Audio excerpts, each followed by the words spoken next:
Hello, everyone, and welcome back to the AAPI Heritage Month Celebration here on GDQ Hotfix.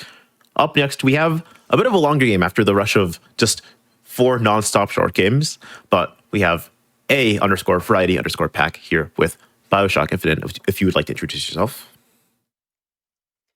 Thank you very much, Lemmy. Hello, everyone. My name is A Variety Pack, and today I'll be leading you through this fairly long, as Lemmy said, speedrun of BioShock Infinite, gear list for the Nintendo Switch.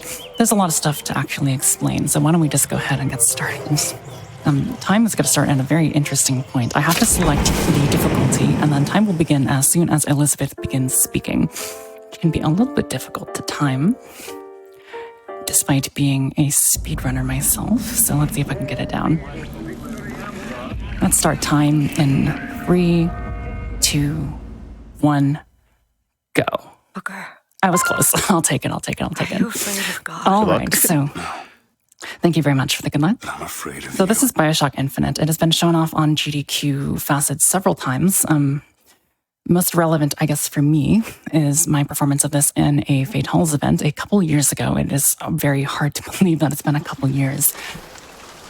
However, I have hopefully since improved. I will be frank and will not mince words when I say that this particular showcase back in 2022, whenever it was, did not go particularly well. So this is sort of my redemption arc, you might say. It's time to get the gears going. Speaking of gears, this is a category that is called gearless. Maybe you've experienced this game in terms of various GDQ showcases, particularly the Blood Thunder and Fearful Ferret. They ran on a particular category called any percent HRH mod. And HRH stands for this very intriguing power-up known as Hillrunner's Hat. Essentially, whenever your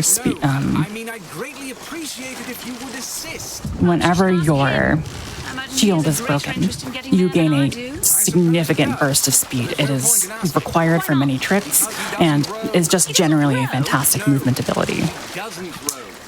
Now, the downside to HRH is that there is effectively a 1 in 52-ish chance that you actually get Hillrunner's Hat on its first try. So there was a gigantic debate in the community about what to do about that, because it would feel just awful to start your speedrun and 30 minutes into the run have to roll a 1 in 32 chance to get your power up that you need to complete the rest of the run. So they came up with HRH mod, and what this means is that an extra mod added to the game, you are able to get Hillrunner's Hat first try every single time. It made the category extremely consistent, and with all of these powers, we have finally pushed the game on PC down to a very, very impressive sub 1 hour and 30 minutes. That has been done by Prisoner, who is probably the undisputed GOAT of this game. He has all of the records for all of the PC categories and is just extremely knowledgeable about the game. Now, this is a category called Gearless, and the reason that it's called Gearless is because Hillrunner's Hat is one of those gears. Gears are passive power-ups that you can get that do any number of things. You can have 4 of them equipped at any time. Hillrunner's Hat is one such gear, and there's a bunch of other ones like Sugar Rush and Handyman Nemesis that we are simply not allowed to pick up in Gearless.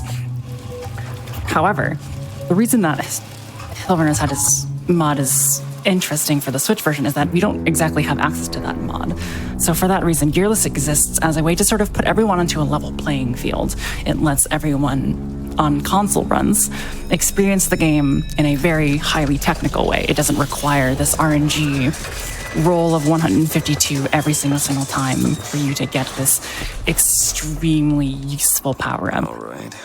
So I will prefer to run Gearless when I do run this game, just because it is very consistent if done well and allows for a lot of technical excellence, as opposed to the, I guess you might say, the dread of having to roll this RNG roll every single time. So that is what Gearless means. That is why we're going to be performing this on this particular category. No, God damn it! We did actually, in my haste to explain what exactly we were doing in this speedrun, skip over the final boss of the game. The most difficult challenge of this entire run, which is pressing the bells in the right order. And my last GDQ showcase, which was GDQ 2025, I made a very big point to say that time saves shouldn't be taken for granted, and even something as simple as hitting 5 bells in a particular order that the game literally tells you is extremely important. Just keeping that mindset of being able to save time. So even those bells are really, really pivotal. Just to, it's a signal of if you're going to be in the mindset for a good run. And I got the bells pretty quickly, so I'm hoping that we can carry that energy all the way throughout the rest of this run.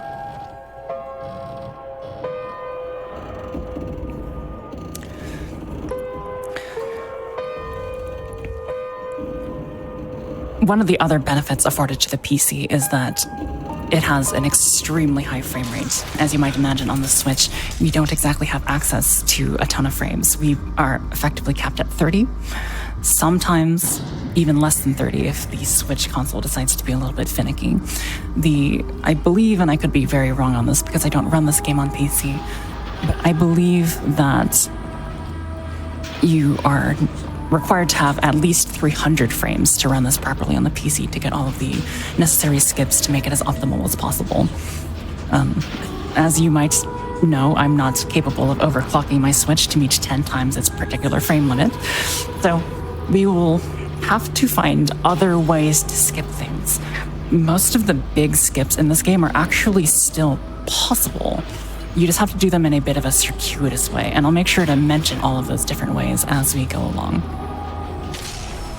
So, we play as Booker DeWitt. We have just ascended into the land of Columbia, which looks fairly picture perfect on the outside, but we will see that it has many horrors as we continue on.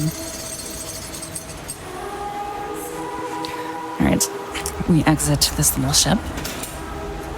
Our pod. And we're met with one of the most devilish things about this game, is that when you're in a sort of cutscene-esque sort of area, you don't have access to your full sprint speed, so I'm effectively fast walking through this very idyllic paradise here for a little bit, until I meet Preacher Whitting at the end of this prayer circle and get almost drowned on my access to the rest of Columbia. We commit ourselves to our city and to our prophet, Father Comstock. We recommit through sacrifice. Is it someone new? And while we watch this cutscene, I do want to shout out one particular person, Gulch2. Gulch got BioShock 1 accepted into SGDQ 2025, and it's going to be a spectacular run. Gulch has been working very hard, as well as the community at large. There's a ton of really breakneck pace skips that allow you to clip through walls and skip entire areas in one fell swoop. Gulch will be completing BioShock 1, which is a massive game, in less than 30 minutes. So if you are inclined to watch more BioShock after this particular run, make sure to follow this channel and SGDQ as we go along, because that is going to be a fantastic run. Yeah, exclamation SGDQ in Twitch chat if you want to see the games list. Yeah, I'm seeing a comment about loving the art style. It is very distinct. It is very timeless. I regret to inform you that this game came out in 2013. That is the same year as Tomb Raider and Frozen, the movie. It is very old. It is 12 years old at this point, which baffles me as someone who's been running this game for around 4 years at this point. We're going to be met with an ominous cutscene that I'm sure has no bearing on the rest of this game's plot, and we will be coming up on the very first skip of this game. This game is fairly notable in its speedrun for its use of barriers. A lot of those barriers can be circumvented. So for this first one, we're going to stand on the right-hand side of the bridge that will be descending into the land of Columbia. And we're going to wait for a particular sound cue in the violin, and we're going to jump around the barrier that would normally prevent us from getting onto the mainland. Let's see here. Stand here. There it is. All right, very good. That's a good first start. That saves around 7 seconds, so it's one of those skips that it's not particularly vital to get it. But it feels really awful if you don't. Speedrunners in the audience will be very familiar with that idea of a skip not really costing too much time, but it just feels really bad to miss a skip that's that early, kind of right. And saves some amount of time, even if it's not a great amount of it. Yeah, I was going to say, we're like 9 minutes in, 10 minutes sort in. of slide. You would have enough frames to slide past this guard railing here, but we do not have access to that, so we will have to wait for this parade a little bit.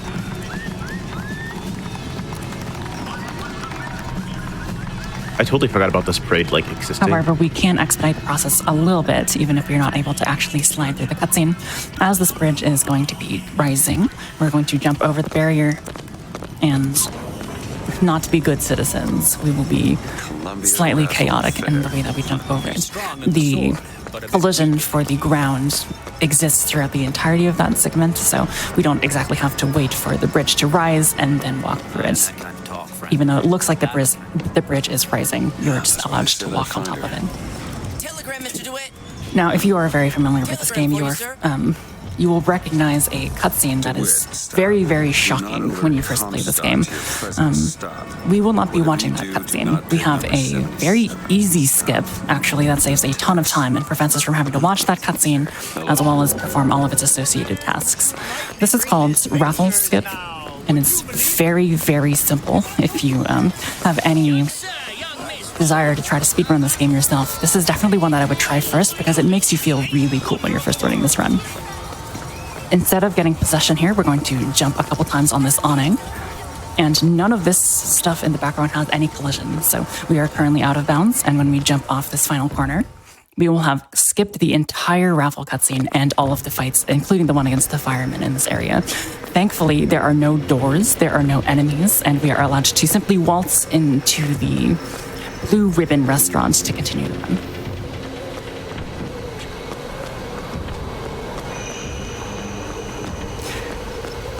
Now, there's a little bit of housekeeping we have to take care of when we're in here. There's many gears, which we obviously cannot pick up, but there are many upgrades that are called infusions. Infusions give you a boost to your health, your shields, or the amount of magic power that you have access to. You'll see that we're going to actually want to damage ourselves down to 0 multiple times. So we do not want to get any health or shield upgrades. We will be collecting all of the magic upgrades that we possibly can, however, as well as a little bit of money on that table. What was that? That serves 2 functions. Yes, we want to have extra magic power, and we will make use of that. However, we are required to, by the laws of the DLC, to pick up all of the infusions before we're allowed to leave the Blue Ribbon. One of the interesting side effects of performing Raffle Skip is that you actually still get the Skyhook. I'm not exactly sure why the game does this, but we're not complaining because it is obviously required to complete the game.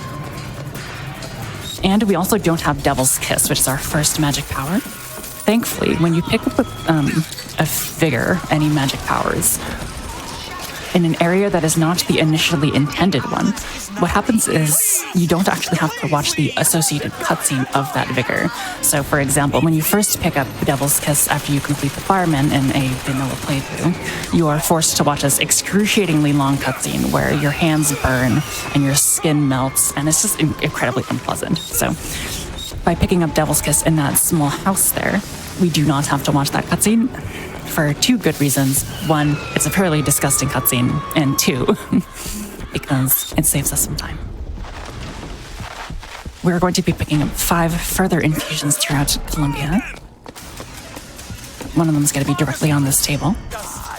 And although there are 29 vigors throughout Columbia, we're only going to be picking up 10 of them, because, again, we want to pick up all of the potential magic upgrades, of which there are a maximum of 10.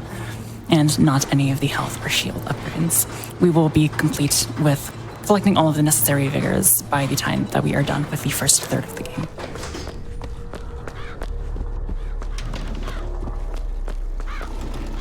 Coming up, we have our first fight against a crow enemy.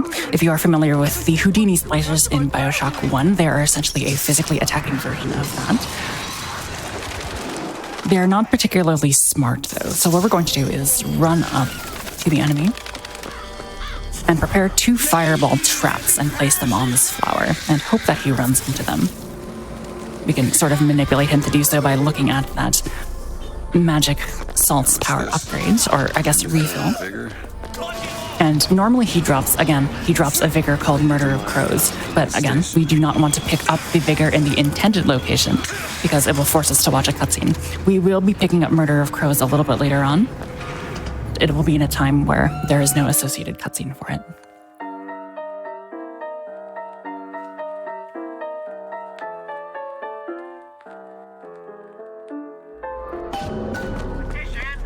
I see Abby News is in the chat.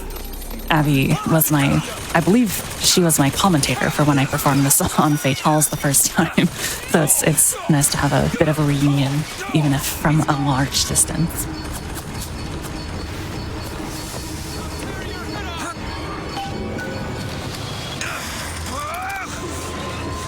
We'll take a small ride on this railing here. And generally speaking, if you are allowed to skip on the sky rail, you want to take that skip. You don't want to just stay here and wait for yourselves to travel across the thing. You want to make sure that you're expediting your trip as much as possible. So, for example, we're going to attach ourselves onto here and then again immediately, because that just gives you a more direct line through the sky rail and you don't have to necessarily sit and wait as you normally would. There's a couple fights that we are prompted to do here. In fact, there's a few gears that we can pick up if we want to, but obviously this is gearless and we would like to go as fast as possible, so we will not be completing any of those fights.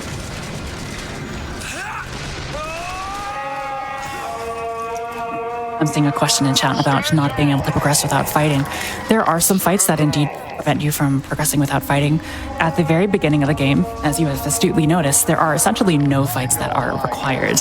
We have not shot our gun a single time, even despite this being a first-person shooter game. Interestingly, good thing you brought that up at this particular time, there is a fight that we're not actually allowed to skip without completing the fight at this particular location, but we will not be shooting the gun in order to complete it.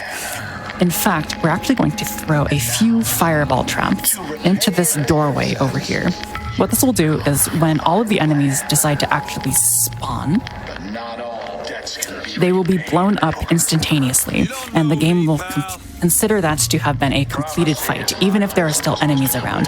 There is a door inside of the Zeppelin here that is not able to be opened as long as there are some enemies that are aggroed. However, because of this very interesting skip that I have just performed here, when the enemies are destroyed upon spawn, the game will consider the fight to be completed, and we will not have to shoot our gun when we go and enter that doorway. Yeah, we just got the decoration gun, I guess. This is a very famous cutscene. When you're playing on PC, as noted by the two previous runners who ran this at GDQ proper, you are able to effectively replace that image with any cutscene that you want, or any video that you want. So I believe one of the performers put a picture of their dog or something. It was very cute. So, as we have just seen, there are still enemies swarming us, but because those enemies were destroyed immediately when they spawned, the game considered the fight to be over, and we are able to access this area, even if the game still technically has enemies on screen. Amen.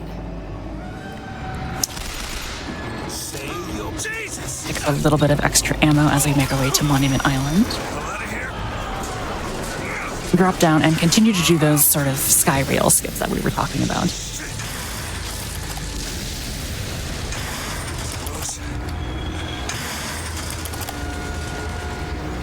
Alright, this is a fairly competent first segment.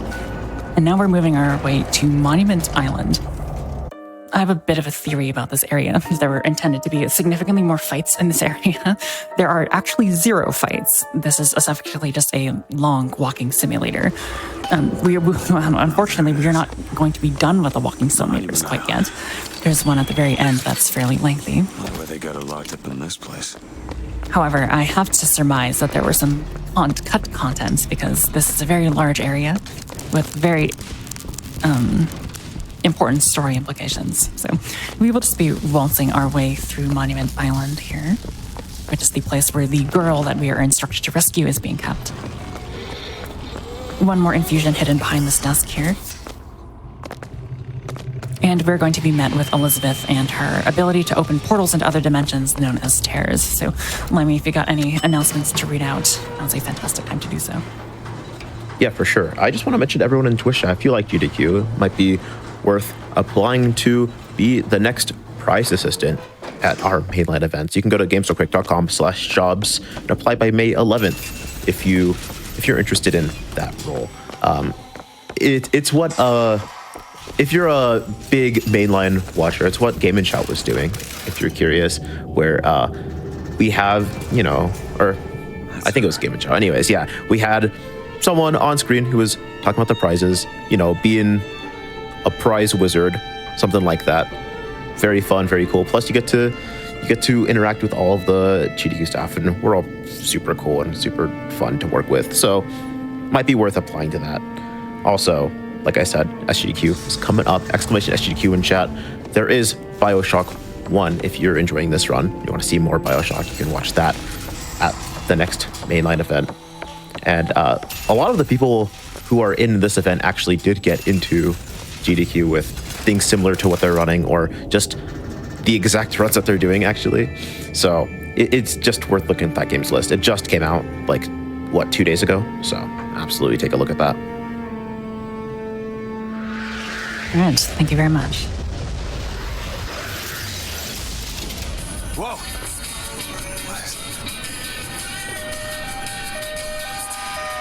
Yes, this is Elizabeth, and as you can see, she has the power to open portals to different dimensions. We will be making use of that every so often throughout this run.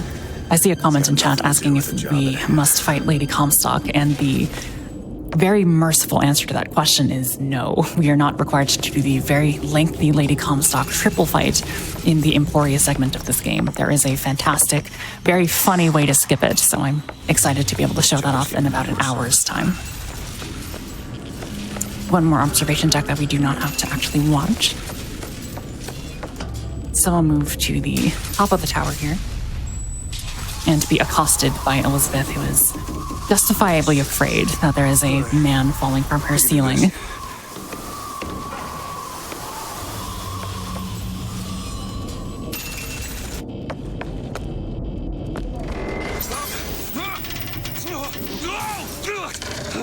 I agree with Pericles. It is perhaps one of the least fun things to do in this game casually, is fight Lady Comstock 3 times. She has the ability to teleport away and resummon enemies and heal herself. It's like the trifecta of things that make boss fights annoying. So the fact that we could skip all of it is very, very welcome. Are you real? I'm real enough. I am in fact real, Elizabeth. He's coming. You've got to go. Why? You don't want to be here when he gets here. Just a minute. She's so brave for, she threw that book that she was reading, and I don't think I would ever do that. You're too impatient. That's enough. What about this? What about it? This is the way out. Sorry, Layman, I can barely hear you. What are you? Oh yeah, no, you're good. Yeah, she threw that book that she was reading, and I would never damage a book like that. I would be, as scared as I would be, I'd put it down, I'd pick up something else, like a shoe or something. It's actually a book, I believe it's a book on principles of quantum mechanics, so you absolutely would not want to destroy that sort of book. Yeah, that seems like a pricey book. Come on, this way. It's his job to keep me locked up in here. We'll see All about right. that. We are now going to descend Monument Island. Why did you come here? As the building begins to shake. We will be met with the most important recurring enemy in the series, or this game rather. This is Songbird, who is a gigantic metal bird who is hinted at in the DLCs to this game to be a man in a giant bird costume, but it's not confirmed. There's a cutscene up here where we will be met with a gigantic stabby fist from Songbird. So if you have any stab emotes, now's the time to get them out. If you're familiar with the game, see if you can time when that stab is going to be. There's also a knife emoji for those who don't have a stab emote. Why? Why A did what? they put me in here? A knife emoji. What am I? It should be in 3, 2, 1, stab.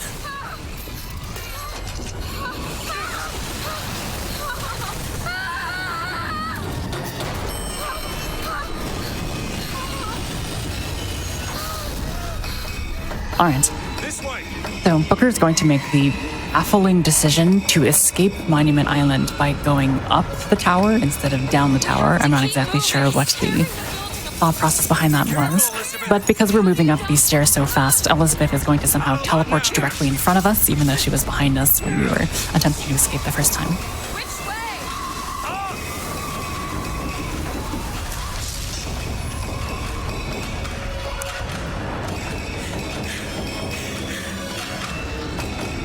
And then we have one of the most infamous cutscenes of this game where we are soaring through Columbia on a sky rail while Songbird is chasing us. The soundtrack in particular is very noteworthy for its very percussive element.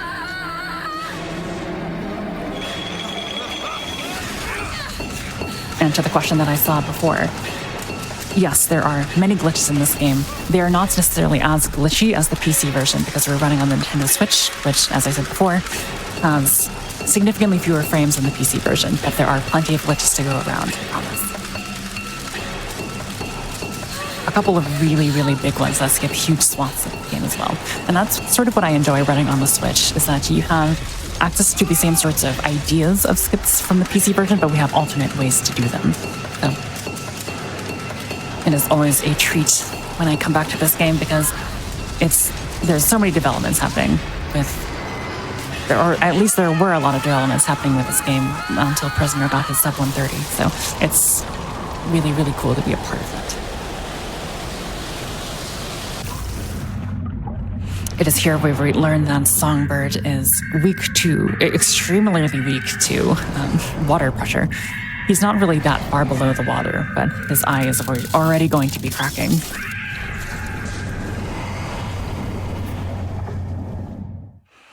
We will also be met with this cutscene that absolutely has no bearing to the story.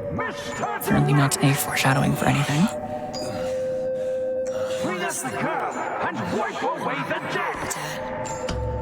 Anna?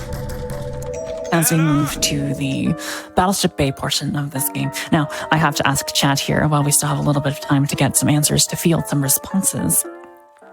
In a little bit, we will be tasked with deciding whether the brooch that Elizabeth should wear is the bird or the cage, perhaps the most infamous choice that one can make in this game. I would like to field responses, and Limey, if you could go ahead and see what seems to be the more popular answer. No, it's me. Yep, I'll be counting it up. Elizabeth. Thanks so much. Yeah, just push 1 for the bird and 2 for the cage, and I think that's just gonna be the easiest. Sure. Back in the land of the living. Here, let me. I'll be fine. You almost drowned. You need to. Now, I should say that there is actually a way to skip picking the bird or the cage altogether. It's a very, very difficult skip and cannot really be done with our current tools on Gearless. Ideally, you would have what's called Sugar Rush, which is a gear that allows you to move a little bit faster when you eat a food item. That is to say, you gain health or salts back with a food item. And you are able to very precisely skip on the awnings of the area that surrounds us. Unfortunately, we do not have access to Sugar Rush, so we are going to have to wait for the cutscene and watch the Lutesses as they prompt Elizabeth to choose either the bird or the cage. What seems to be winning right now? It is overwhelmingly bird. But there is birds. Come on. there is a chat question that says, what happens when you choose cage? Nothing. I regret to inform you that this choice has zero consequence for literally anything. It is interesting. The reason that we are very aware of that is because, as I said, if you skip this cutscene, you don't have Elizabeth pick either the bird or the cage. Her necklace is broochless, effectively, for the rest of the run, and there are zero differences. So, there was 1-3 in chat. Does that mean that? Yeah. Unfortunately, we will not be able to perform the skip as much as I would certainly like to. It's hard to believe, but it's true, isn't it? All right, it's coming up. Are we going with bird? Oh, can you smell that? Mr. DeWitt, Comstock. Yeah, it's looking like bird. It's looking like bird. Looking like bird. All right. You can see the future. A popular choice, I suppose. He falls in Typically, when I do these runs on my own stream, I just sort of mash Here. both the bird and the cage and just let RNG sort of decide. Life Nothing RNG, beats you the might say. cage. These two again. Look These, they're amazing. Oh, I was about to do it again. I actually have to pick bird because we fielded responses. I forgot. The one on the right. Are you No, sure? that's surreal. I did a rough count. It looks like it was about like 15 to like 3. So All right, understandable. rough showing from the Cage community. Yes, I like to pick Cage as a bit of a hipster choice sometimes, but I understand that the bird is My home. more symbolic of good things as opposed to the Cage, so I understand. We'll also be introduced to the fact that Elizabeth is able to lockpick, Look like. Done. which there are effectively two different ways that you can lockpick things in this game, with lockpicks and ones that are required by the story. So we will be collecting no lockpicks this run. So all of Elizabeth's lockpicks will be intended by the story. Mr. DeWitt. Secondarily, we did just perform a skip there. We waited to catch this coin until we were just about to go up these stairs. There's effectively 3 different things that you can do here. You can Annabelle, it's me, Esther. collect the coin No, at the I'm very not beginning, Annabelle. which is Are you not sure? fast. My name is Elizabeth. There's the fastest Do I version know where you you? collect the coin during the middle of this What a cutscene, lovely and then there's the name. one that I did, which is sort of like a sort of halfway in between. The reason that I choose the halfway between one is because A, it is safer, and B, everyone. when you collect the coin after it's intended to be collected, Watch out. I just swapped that. you sort of teleport Elizabeth directly to your side, which is really good because Elizabeth has a tendency to drag behind in 2 that tickets for particular passage segment. to the First Lady airship. And for those of you who are wondering, why is this a first-person shooter run where there are no fights? This is In a your bit of a rush, pal. this is your savior. This is going to be the actual first required gunfight of the Bring you game. back once the matter's in hand. I don't like this. Yes. Stay where you are. Luckily, this game has some pretty good aim assist, and we're able to take out this fight fairly quickly. But now, as we wait for Elizabeth to escape this little area here, we're going to pick up the shotgun and hopefully collect some more magic power, so we don't have to waste a couple seconds picking up some extra as we move on to the next segment. I believe the amount of salt that I have currently should suffice. Shoot to kill.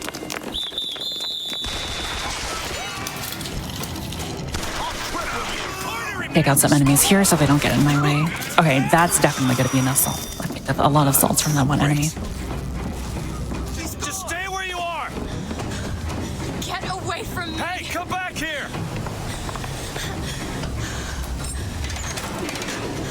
Got a little bit of a lengthy cutscene here where Elizabeth has just escaped from her tower and witnessed death in the span of 5 minutes. So understandably, she's a little bit upset with us. He's going to be a little bit more upset at us when we reveal to her that we're not taking her to Paris as she has so requested. We're going to be selling her off to New York.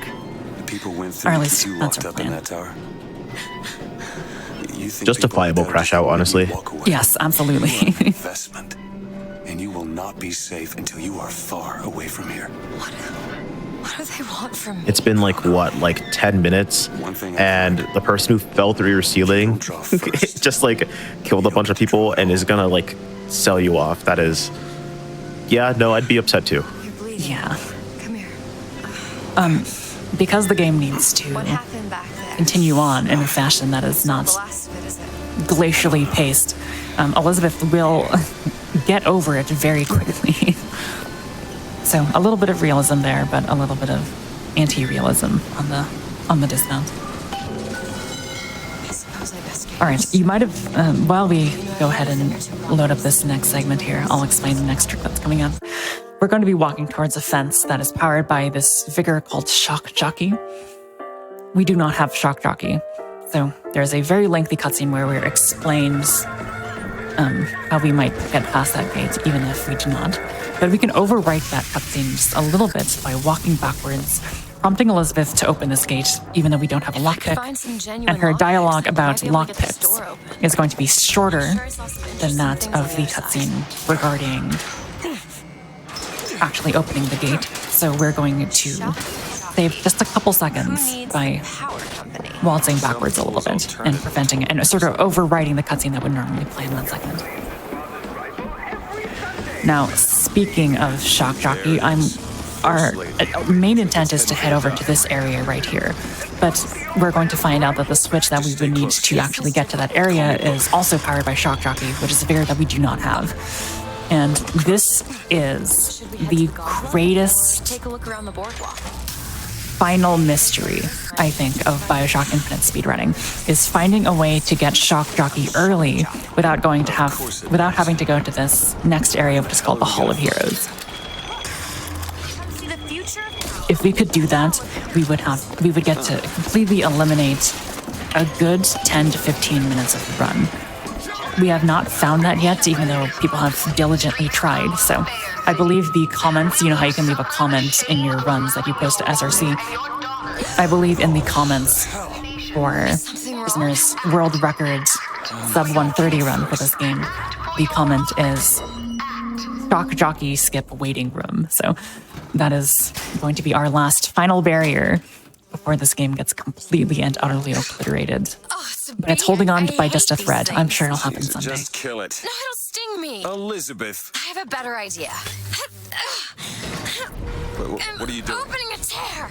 So Booker here is going to be introduced to what the tears are. What is that? Oh, we already know what it is, so let me explain something else really quick here. I said that that's the first fight that you have to fight all the way back there. That's the first fight that you actually have to beat with the gun. That's not true. There is a category of this game, it's a category extension called gunless. It is, there's also low percent, which forbids you from picking up a gun. Both of those categories are miserable, I will say so. Without mincing words, live on a GDQ Hotfix, they're very, very difficult runs because to do it optimally, you have to get not Silverner's Hat, but you have to get a gear that is as rare to get as Silverner's Hat. And all of the enemies take tons of punches to take down with a bunch of magic spells. So I do those runs every so often if I'm feeling a little bit frisky, but I don't feel frisky often enough. Let's just put it that way. But I could help. I can handle whatever comes. All right, coming up, we have a fairly large fight that has a scripted way to take care of it. Take out these first two sets of enemies with that, and then we're going to throw one fireball trap there for the enemy that is going to be coming down a little bit later. 4 enemies will spawn in this section here. 1 got away, that's okay. We'll turn back briefly to take out this one enemy hiding behind Premise back there. And while we wait for the crow to jump down from the ceiling, we'll take out the turret. Wait for him to jump down, take him out. Ooh, he actually dodged it. Interesting, that's rare. And he's going to be dropping Murder of Crows. You might remember that Murder of Crows was the gear that the first crow enemy that we beat dropped. And I said that we want to wait to pick up Vigors until later points in the story. This is that later point in the story. We're collecting it later on, and we get to skip the associated cutscene with Murder of Crows.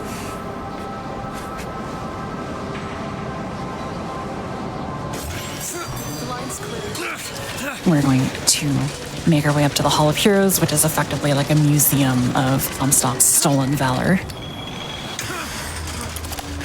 But before we do that, we're going to pick up one of the 2 most important guns in this game. This is going to be the RPG. And I'm hoping that we can get a little bit more RPG ammo before we actually enter the Hall of Heroes. We did. That's very good. He's still got a knack for making enemies. And the reason that the RPG is so important is for one main reason. It does damage to yourself. It can get past your shields, and if you have 1 health, it will instantly knock you down to 0 health. That's really important because we're going to be performing a type of skip called a death warp. There are a few types of death warps in this game, but the most interesting one involves catapulting yourself through a doorway with the momentum that you get from dying. What that typically does is set a checkpoint beyond where it sets a checkpoint beyond where you actually died, meaning that when you respawn, you will be beyond the point that the game expects you to be. We will be utilizing this a few times throughout this game, and they're very, very cool skips, afforded to both the PC and the console runs. I want to pick up as much money as I can before we're done with the Hall of Heroes. We've got a few more purchases we gotta make. And I'm gonna start damaging myself down here, actually. I have tons of rocket launcher ammo, so I'm very confident that this will go well. We have a short fight after these doors open, but we have fireball traps there because we know they're gonna spawn from there. Make very quick work of this fight. Death. Good. 1 more salt infusion on this table, as well as a little bit of money. Nice. And now you can see I'm at 1 health. Very important. The death warps will not work if you have anything over 1 health. So once Colonel Slate allows us to get through these doors, we're going to position ourselves in a fairly precise location, run towards the door, jump, and then shoot ourselves on the ground. I believe that should work. Good. I see Memorial to Our Lady at the top, which is very, very good. That means we have successfully completed the death warp. But we're not quite done with the trick. If we keep going too fast, the game will unfortunately lock us out as we try to leave the game. So we're going to get into this corner here to activate some enemies and then run away from them to despawn them. This will allow us to have non-aggroed enemies when we attempt to leave the Hall of Heroes, which will mean that we're allowed to actually escape it. Have Elizabeth open the door there. Be very careful to not damage ourselves down to 0 there, because Elizabeth will be interrupted while performing a lockpick. If Elizabeth is ever interrupted from doing a lockpick, it is very likely that she will glitch the game, which is obviously very bad for us. We're going to be performing a second death warp here. This one doesn't allow us to carry our momentum through the gate, but it will allow us, however, to spawn onto the other side of the gate, which is exactly what we want. We're going to be performing another death warp, a more standard Zelda-style death warp here in a couple seconds. So we'll damage ourselves down a little bit, as well as take out the turret, as we are met with our first Iron Patriot enemy. Motorized Patriot, excuse me. This one will be fairly simple. We'll just spawn camp him, essentially, by placing a bunch of fireball traps on the ground.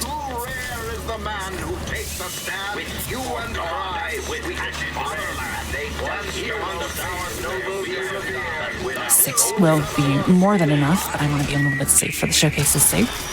Get ourselves down to 1 HP to perform these third death warp with the run. It's his hair, something I can bring into this world. Wait for him to leave his glass cage and take him out. Very good.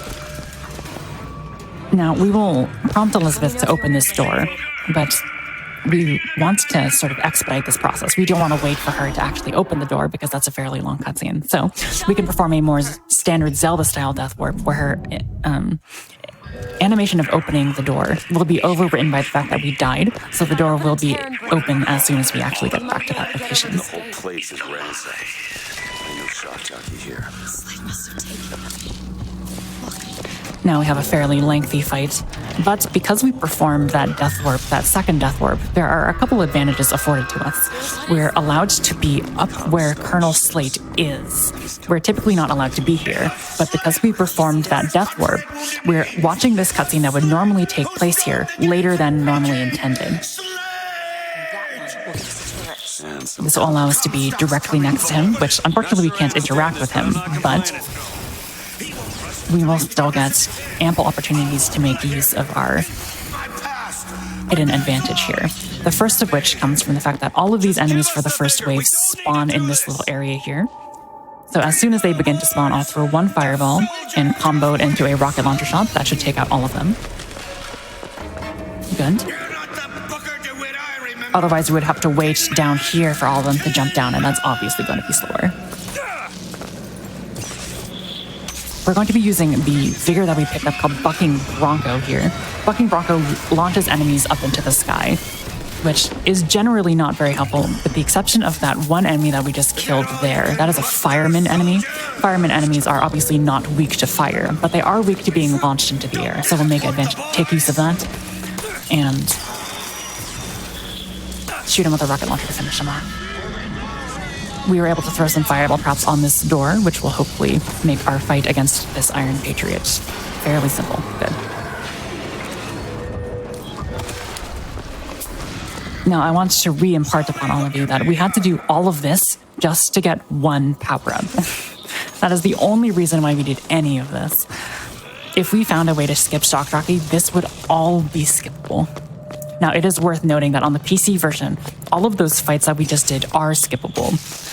There's a Hillrunner's Hat exclusive skip that allows you to effectively death warp through a door incredibly quickly into this area, which would activate the cutscene that we're about to just activate. However, it would still require coming to the Hall of Heroes, and we absolutely want to avoid this area if at all possible, but currently there is just simply no way to. We will choose to spare Slate instead of killing him. We are not doing this out of the goodness of our hearts. It is simply faster to do that. And yes, we have finally picked up Shock Jockey. Does killing him do anything other than just like lose time? Yes, there is a little bit of story repercussions for killing or saving him. In an area that we will not be seeing, which is called the Shantytown, Comstock's men will surely the police impound more specifically, you can find Slate in that area if you did save him. Unfortunately, he's as good as dead. He's completely brain dead. He will not respond to anything that you say. So, if you kill him, you won't see him there. And if you do kill him, you won't see him there. But if you don't kill him, you will. But there's no significant consequences to the story either way. So now with Shock Jockey, we are able to open up these terminals that require Shock Jockey. And you'll notice that I'm picking up as much money as I can on the way out. I have less than 500, which is actually kind of bad. I would like to have significantly more than 500.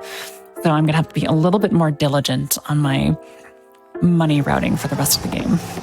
There's a little bit of a skip that I can perform that will get me that money, and I probably will take that even if it's a little slower. Now, I believe in the version of this run that I did for the Fatales event, I took the easy way out. I did not do this particular skip the hard way, but I'm an improved person now, so I will attempt to do this the hard way. I'm going to sidle myself onto the very edge railings of this column here. And then once enough of the cargo ships have passed, I'm able to launch myself onto the left side of the sky rail, which is ever so slightly more quicker than doing it on the right side. So effectively what we're going to be doing now is making a right all the way back to that terminal that we could not activate before. All of this could be skipped if we could just get that Shock Jockey skip, but we haven't quite gotten there yet.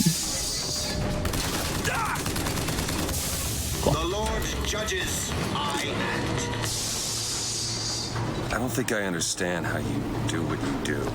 These tears. All right. Also referring to the Fatales event yet again, I did this fight in the... Oh, so the way that you do this fight doesn't really matter on Gearless. There is a skip that you have access to with Hillrunner's Hat where it does actually matter how you complete this fight. So I did it in the quote-unquote suboptimal way, but it didn't really matter for Gearless. I will, for the sake of the showcase, go ahead and show you the other way that we will typically do this fight if you do actually have Hillrunner's Hat. We're going to place 4 fireball traps on this platform here because we know the enemies are going to land there. And we're going to place 1 additional one on this platform, just in case there are some straggler enemies. We're going to wait for this first gondola to come down towards us. And we're going to latch and skyward strike. That's the wrong term. I'm a Legend of Zelda Skyward Sword speedrunner, so Skyward Strike was a bit of a Freudian slip there. We will skyline strike the enemy directly instead of latching onto the hook like I did before. Then we'll wait for this second gondola and take out the 2 rocket launcher enemies that are on here as well. Now, after this, what I did was effectively spawn camp everyone using the skyhook. There's no reason to do that with this updated version of the fight. It's a little bit slower, and it becomes more of a tower defense game than anything else. You'll see what I mean here. I'm going to position myself in this little corner here. There will be 4 waves of enemies that spawn here. There's going to be 1 that comes normally, a set of 2 that spawns normally, and then 2 that I'll have to shoot off the railing right over here.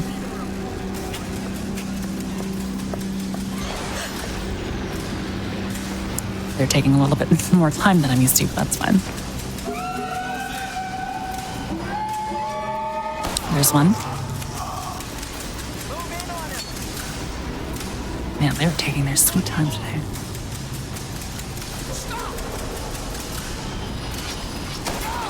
Oh, I missed. Cool.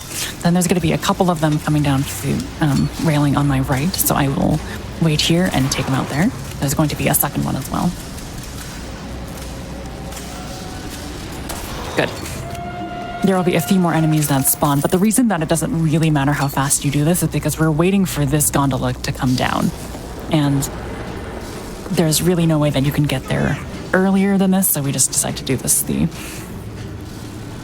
way that doesn't look particularly interesting, but involves a lot of setup. It's very interesting in actuality. A couple more enemies to take out here.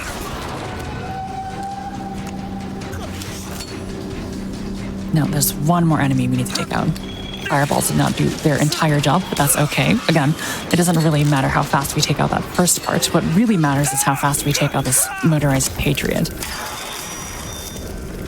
I'm gonna throw a fireball onto the ship. Shoot some rockets.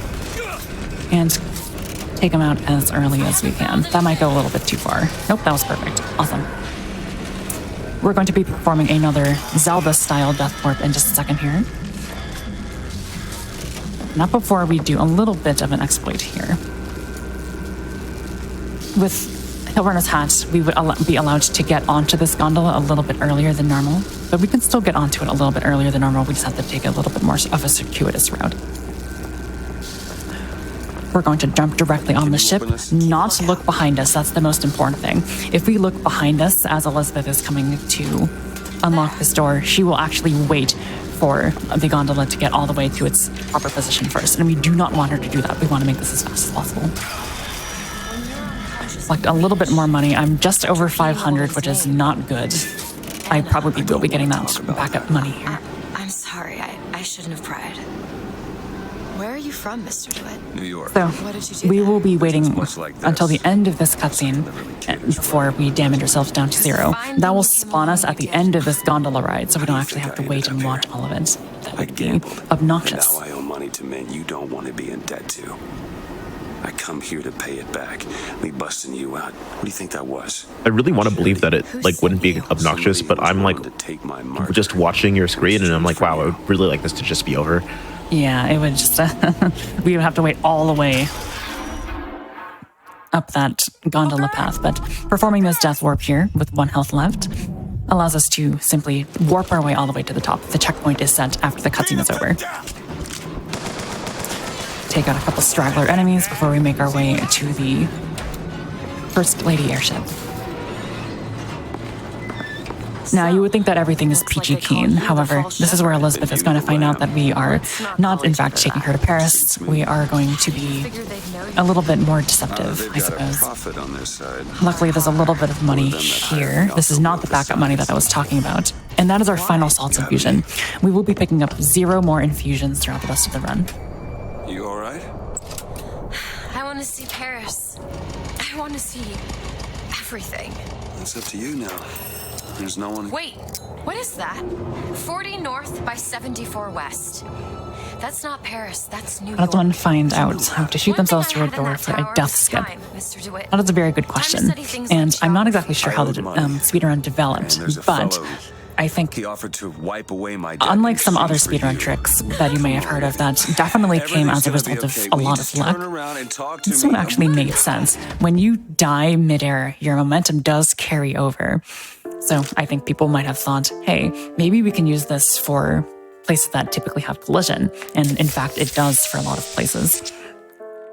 Lucky that it does too. It becomes one of the more defining skips for this speedrun. One of the most important and one of the most interesting looking as well.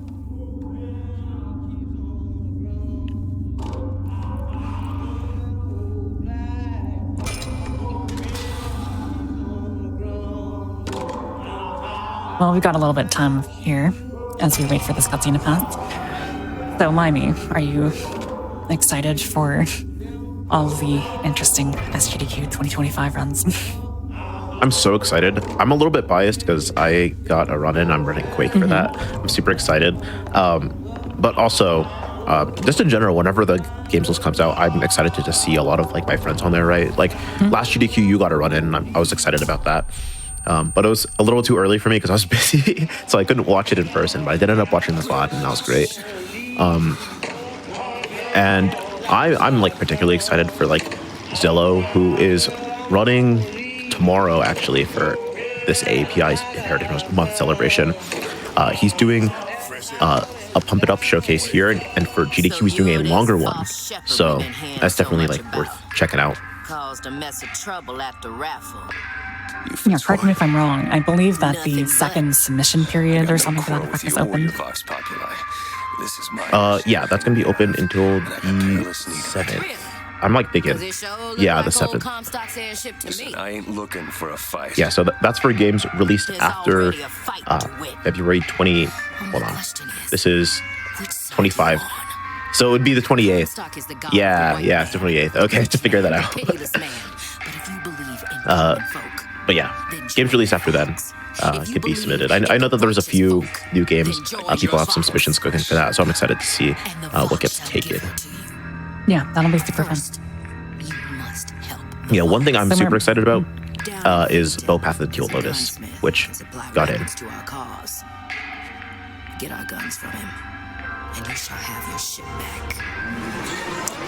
All right. We have been tasked by Daisy Fitzroy to collect a collection of guns from a gunsmith known as Chen Lin. Unfortunately for Daisy, we will never actually do this. We will be skipping essentially the entirety of the Finkton segment with a one jump that is super, super cool, and hopefully I get it the first try. Not before we do this inconsequential jump here, this pipe skip. Thankfully, by doing pipe skip, you are able to skip having to go all the way around to the right, while we start to chase Elizabeth here.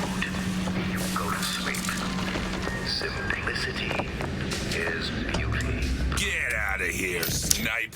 While we are chasing Elizabeth, one thing that I should mention that's a little bit bizarre is that the position at which you interact with objects in this game does actually matter a lot. So for example, if I interacted with that door from a very leftward position, it would take me a very, very long time for the cutscene to begin because it needs to teleport Booker to that location.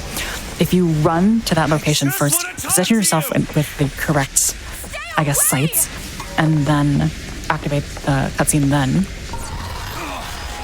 the cutscene just begins faster because it doesn't have to move Booker as far. So that's a very, very, very, very small time save. But one of those things that you just have to consider when you are doing higher level speedruns of this game. All right, coming up is a very, very difficult, I guess it's not difficult, but if you fall off script, it's very hard to get back on script. So I'm going to just explain what I'm doing to keep myself on track here. We need to kill 3 enemies on the ground first. So we'll dismount into one of them, take out the remaining 2 with shotgun shots, reload as we have enough to take out these 2 in one shot. There will be one straggler over here. He seems to be taking a little bit of time. Reload so that we can take out these 2 enemies here. And hopefully we have enough time to launch a fireball trap into that big enemy there, that turret enemy. That's really, really good because that prevents us from having to wait for those other 2 enemies to fall off and we have to like hunt them down. But that was a perfect fight, essentially. We got to get on that ship very quickly and take out that enemy very, very quickly, especially the one with the volley gun, which is the second most important gun in this game, arguably the most important gun in this game, because it also does splash damage. That does damage you down. So with a combination of the rocket launcher and the volley gun, we will have effectively carte blanche access to every single breachable collision in the game. It's going to be really, really interesting, especially with this trick that's coming up here in Finkton. I failed this trick in Finkton, actually, when I did this for the Fatales run. So I'm looking for a little bit of redemption here. This is a redemption arc speedrun of this game, you might say. Chat, type 1 if you believe.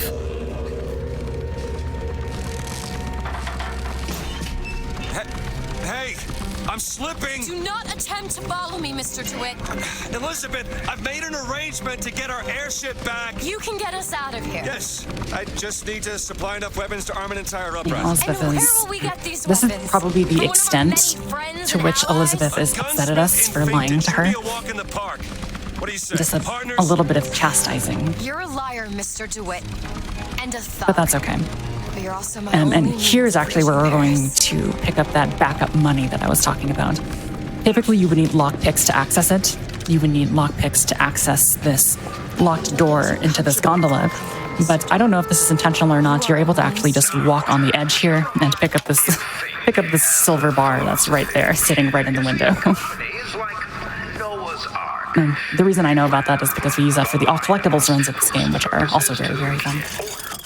We need to pick up some damage boost upgrades for our volley gun because it's going to come in a lot. It's going to come a lot in handy.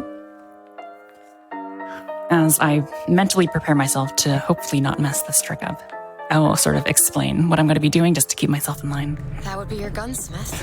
There are 2 guards that exist on the very first level of this area here, so we're going to knock them both out with a rocket launcher shot.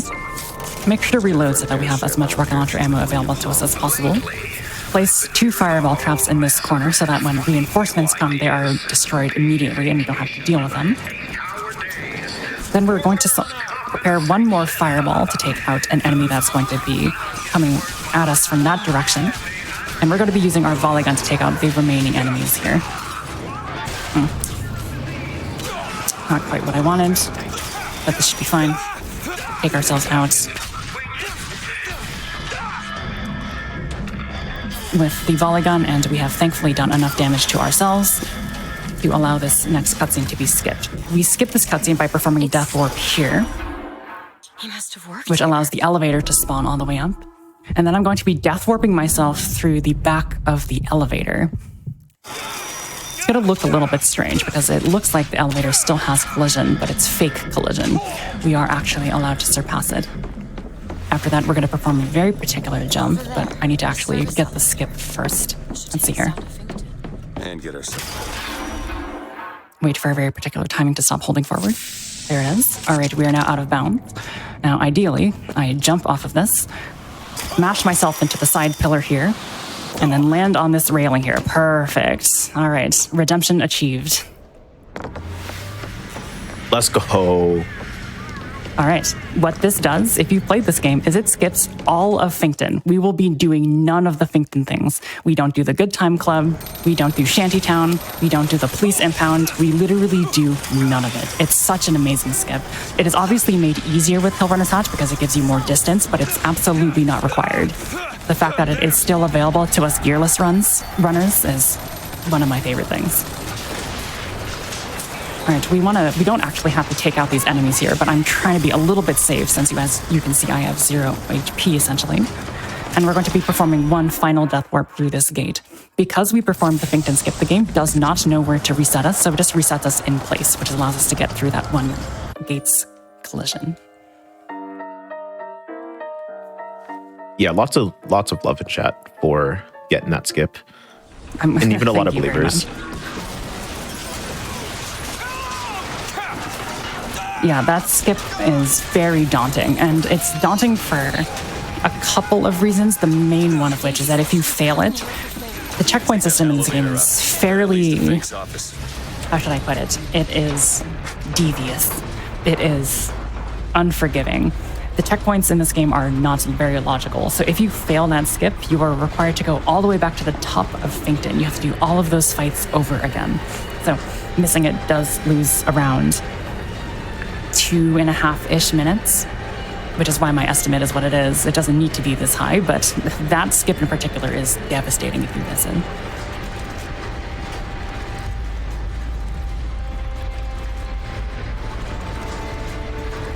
All right, so we're going to be talking to Elizabeth here about Daisy Fitzroy and Chen Lin and a bunch of other characters that we simply just did not right meet. for each other, aren't they? Who? Fitzroy and Comstock. Because we performed Finkton skip.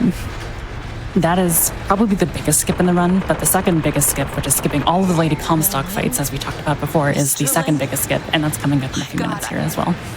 Very, very, very cool skips. Yeah, this section of the game just seems loaded with skips then. It is, it absolutely is. There is a lot of running. I mean, that's to be expected from any game like this, but the fact that there are so many things that we can do to skip huge swaths of it is why I keep coming back to this category every so often. It's very execution-based. There's very, very little RNG except for the money drops. And it just gives you a lot of opportunity Listen, to show I off got what you you your can do. guns. I'm here for my airship. Alright, so in my Fatales run, I believe I said something to the effect of the 3 enemies that we see outside of this elevator area here. You can take them all out with a rocket launcher, and I called it aiming at the dead guy. That is true, you can kill all the enemies in that fashion. The problem is, it prevents you from opening the door that's behind this segment a little bit by a little bit. So it's actually faster, I have since learned, to destroy the enemies with the volley gun, because that allows us to access the request for unlocking just a little bit faster. It's not going to be locked for as long. Alright, so this is a very harrowing fight, but luckily it has some setups to make it a little bit easier. We're going to be placing 3 fireball traps on this large structure here, hopefully killing some enemies as they spawn on top of it. And then we're going to take out enemies sequentially until the handyman enemy arrives. Pick up the first enemy there. Raise some people up with the bucking bronco, especially that one fireman enemy. As you might remember, I said fireman enemies are particularly vulnerable to bucking bronco. We're going to place 1 fireball trap behind us just in case there happens to be anyone that gets behind us. We will accept Elizabeth's gift of some salts, and thankfully we get to play a little bit of tower defense here as enemies keep spawning directly into us. Now the handyman enemy is going to jump at me, and this is the only reason that we pick up Murder of Crows. It prevents the handyman from aggroing us all the time, because it, for some reason, distracts him. I think there is a bit of a lore reason for that, actually. I think there's some lore that says that when people are converted into handymen, that their cognitive functions are reduced by a significant amount. So I don't necessarily buy that as being the reason for Murder of Crows being the one enemy or the one weakness for the handyman, because I don't know about you. If I was accosted by a bunch of murderous crows, I too would be fairly distracted. Alright, we're going to stop Daisy from threatening this child here. And while we do that, we're going to just do a little bit of looting here, picking up some salts, picking up some extra ammo and stuff like that.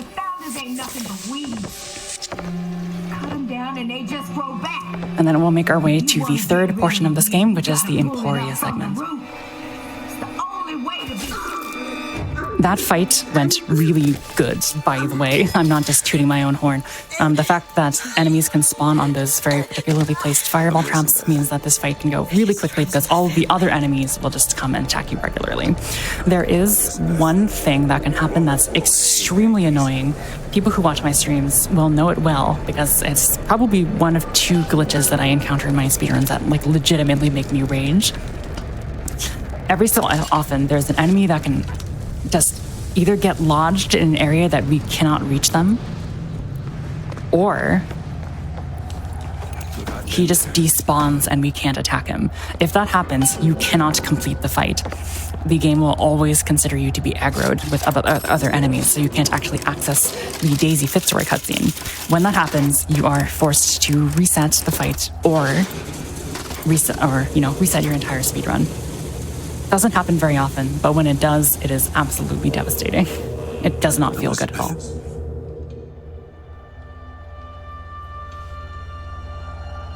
This is all they had. Here we get our famous trope of woman cuts her hair and becomes more of an adult. How do you wash away the things that you've done? You don't. Just learn to live with it. So the moment of truth between us. As we have to wait for one final input here, Or Paris. or we get transitioned to the next area. No, no, no, no, no! Shit. Come on, we gotta find a way to make this thing go faster. Cool. There's gotta be some sort of throttle or accelerator. Do you know what that looks like? I don't know! Help me find it! Yeah, Rocker, that was a point of contention in this game, actually, when it released, was the characterization of the rebellious group in this game as being equally evil as their oppressors. It was so bad, in fact, that they retconned that decision in the DLCs to this game. Not a good look. I do have to say.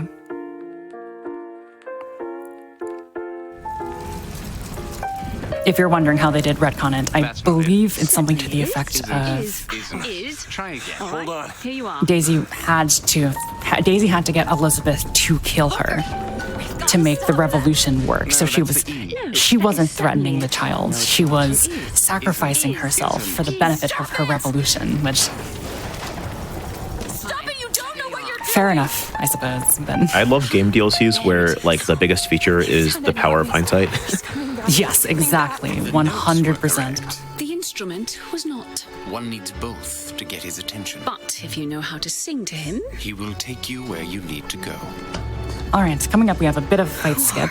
we are. It's a very where we are needed. innocuous looking fight Needed skip. where It we doesn't look like I'm actually doing very much. But it skips one of the longest and actually most difficult fights in this game. Perhaps you should ask If you've the played this game maestro casually, himself. perhaps you even remember this fight. I remember when I played this game casually for the first time. This fight absolutely destroyed me multiple times. So the fact that there is a way to skip it is, very welcome. The way in which we're going to be doing that is standing on this railing to the right, and then once we get about halfway through that railing, jumping to the right, the fight trigger is on the ground and does not extend all the way past the edge of that railing. So by just simply not touching the trigger, we got to skip having to do the fight entirely. Secondarily, we have a skip here where we do effectively exactly the same thing that we did in the Hall of Heroes.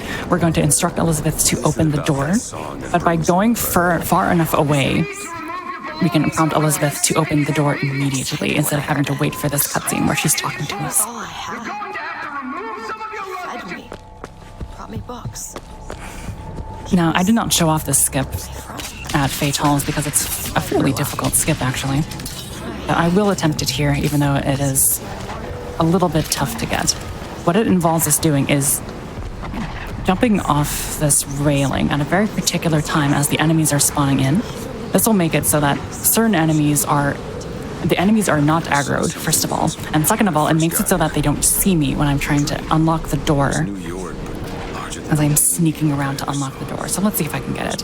I want to wait for the window to match up with the wing of the angel, jump off with a running jump, and unfortunately it does not look like I got it, unfortunately. So we will just have to do this fight, and that's just fine. Not too big of a deal. Doesn't waste that much time. Obviously would have been cool to get it, but Take a look at this lock. not a big deal.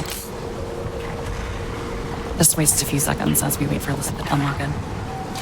As you can see, all the enemies sort of gang up in that one spot on the right, so it's not like I'm having to travel here and there to find all the enemies. They're all just localized in one place, so the fight is not that long. It would just be faster to not have to do the fight. That allows the city to float. Giant balloons. Quantum particles.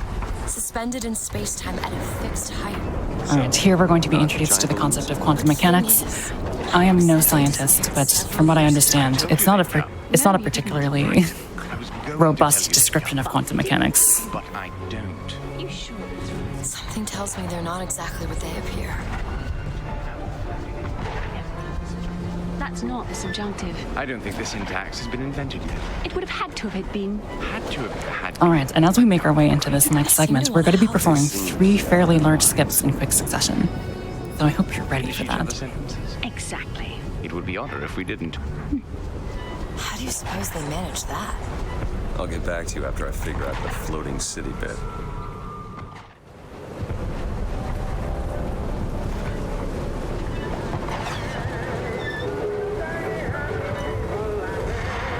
Come on, Comstock House is up All ahead. right, let's speed off here. And the first thing we're going to do is purchase a few vigors that we have skipped. Luckily, vigor vending machines have access to all of the vigors that you have skipped. And as you might notice, we are able to skip the cutscenes that they are associated with as well. We also need to... Oh, I am extremely low on money. This is somewhat problematic, and I guess we'll just have to deal with it. There's no real way for me to get it from this point on. So we'll just deal, and that's okay. All right, damage ourselves down there. And we're going to be performing a skip that skips this very, very long fight in this big arena here. We're going to be performing a death warp, but it's a bit of an interesting death warp. The point of the death warp is not necessarily to get past the fight itself, but it's to despawn the enemies. So after we've death warped past this gate, all of the enemies will be unaggroed, and we have just enough time to pick this lock before the enemies get re-aggroed.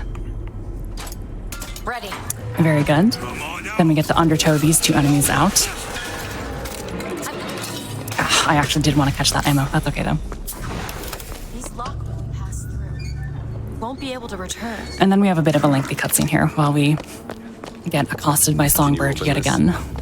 Full dual dial lock. Yeah, since we're in a cutscene, I just want to shout out real quick that we got 5 gift subs in the chat. Thank you so much. Thank you so much Wow. for supporting GDQ This Hotfix. might be it. Why are you so keen on lock picking and And code breaking? yeah, Put a like I person said, in a cage that developed all interests in such primes, things. gift subs, regular subs, And I won't be locked up all of that again. goes to support GDQ Hotfix, which is live almost every single day with great speedrun content, and puts on events such as this and LATAM and Juneteenth, which is coming up too as well. Exclamation Juneteenth.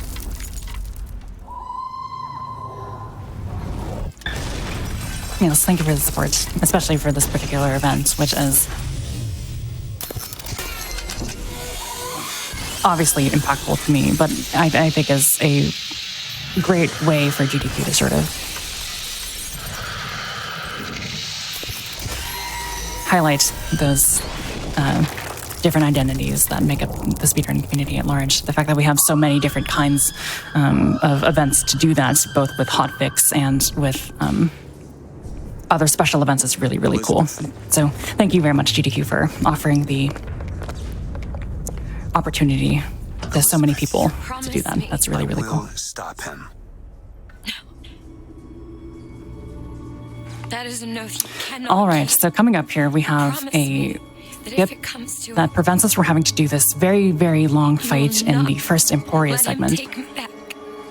There are two ways to do it. There's the more frame-dependent way of doing it, which is the one that's pretty standard.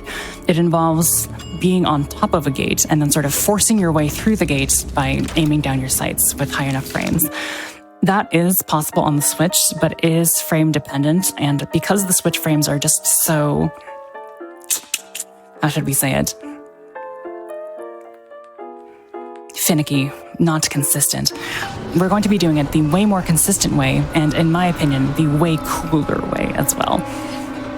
So we have access to 2 new abilities that we got from that Vigor vending machine, Undertow and Charge. Undertow lets you pull enemies towards yourself, and Charge lets you charge yourself towards enemies. They effectively do opposite things. We're going to be using them in quick succession here and for this skip. We make our way to this gate here. And right in the middle of the gate, there's a little bit of an undisclosed opening. So we're going to pull enemies towards us, face directly in the middle of that gate, which will pull the enemies through the gate. We will use Bucking Bronco then to raise them up, and then charge to charge directly at them, which allows us to skip that fight. It's a really, really cool skip, very flashy, and is way more consistent. It's slower, obviously, but I think it's flashier enough to the point where it is worth it. Now, the other really cool thing about Charge is that it can be used as really, really fast, fun movement tech, which I hope to show off here.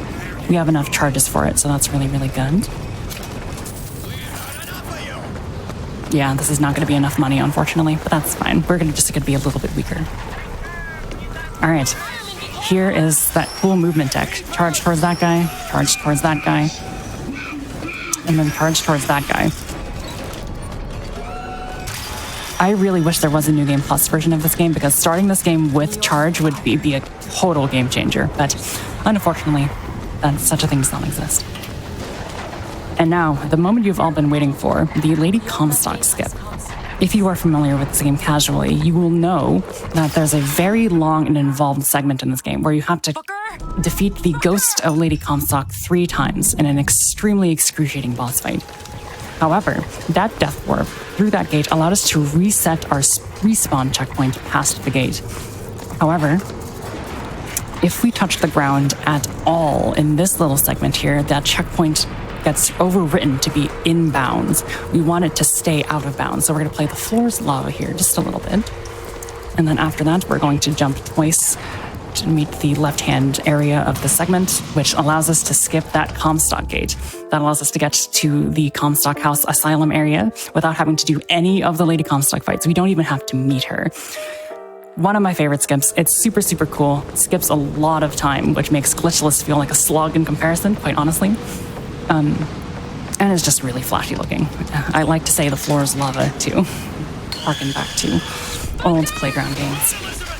Yeah, that was super cool. Like, it looked a little simple, but it was just like super involved with like what you had to do. That's so cool. Now, interestingly, if you were playing this on PC, it would not look nearly as involved. You might remember right at the very beginning of this game, we did a bit of a jump over a barrier when the parade was coming by. I said that the PC skip allows you to just sort of duck and cover, and you will effectively slide through that collision.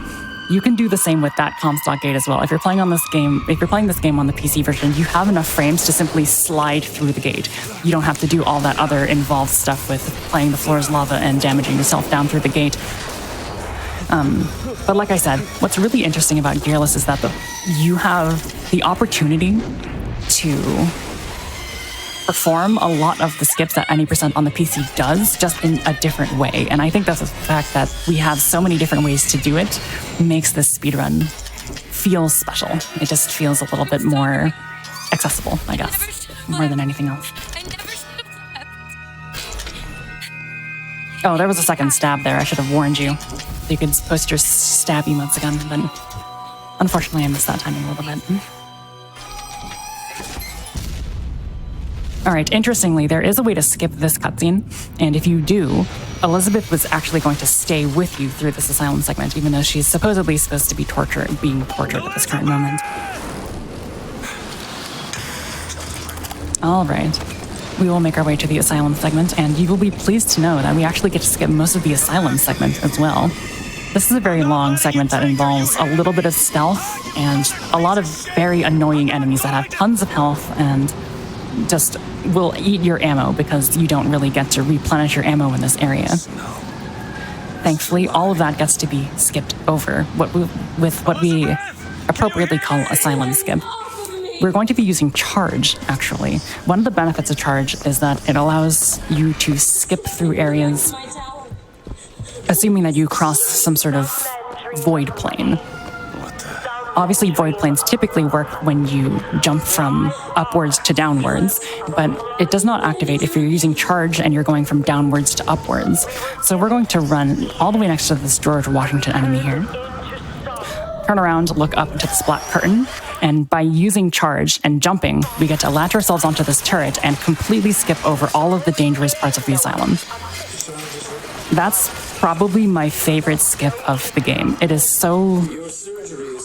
Like I said with the raffle skip right at the very beginning of the run, that is one such skip that you should try if you ever feeling like speedrunning this game, just because it is so easy to understand and very easy to explain and honestly fairly easy to execute as well. But it just makes you feel really, really cool, especially with how fast you move with charge.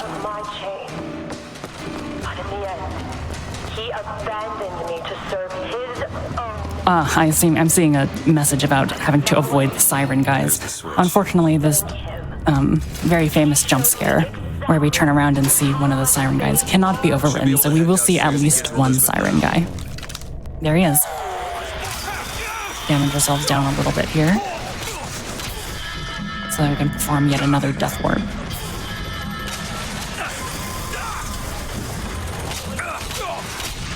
Now, the one downside to performing Asylum Skip is that if you, for example, forgot a bit of a collectible or something that you needed to collect, and you went through that void plane, then you would be completely screwed. The game would not let you past that void plane again. So this is a bit of a longer cutscene. It's actually a fairly short cutscene. I don't know why I just lied to you. It's a fairly short cutscene, but by damaging yourself down to 0 in that elevator, we get to skip it as well.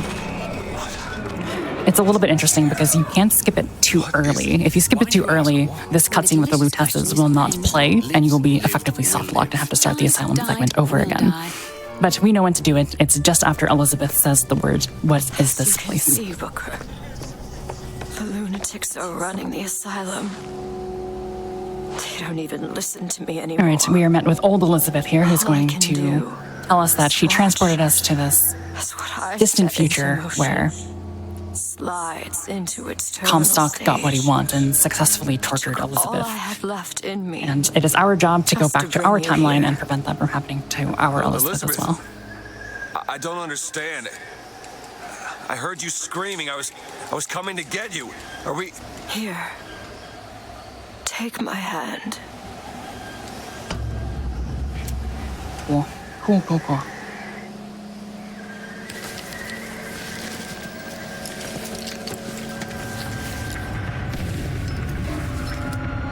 The seed of the prophet shall sit the throne and drown in flame the mountains of man. Say what you will about Comstock. Yeah, I'm seeing some comments about how long the asylum took them, particularly from Anubis.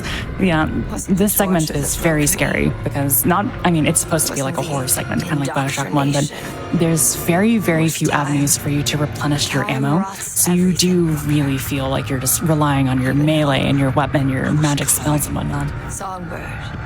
In glitchless, that actually becomes a fairly large factor, making sure that you're managing your ammo so that you're not Too late for me. forced to resort to the dark arts of punching your enemies For to your death. sake. Yours and hers.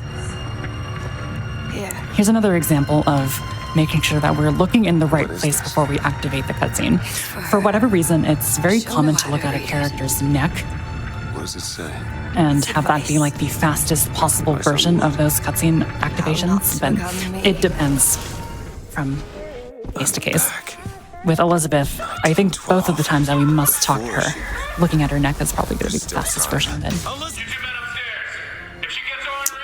Alright, this is the surgery segment, which thankfully we don't really have to kill any enemies in this segment. We will be using charge to avoid having to run all the way up this little lengthy hallway here.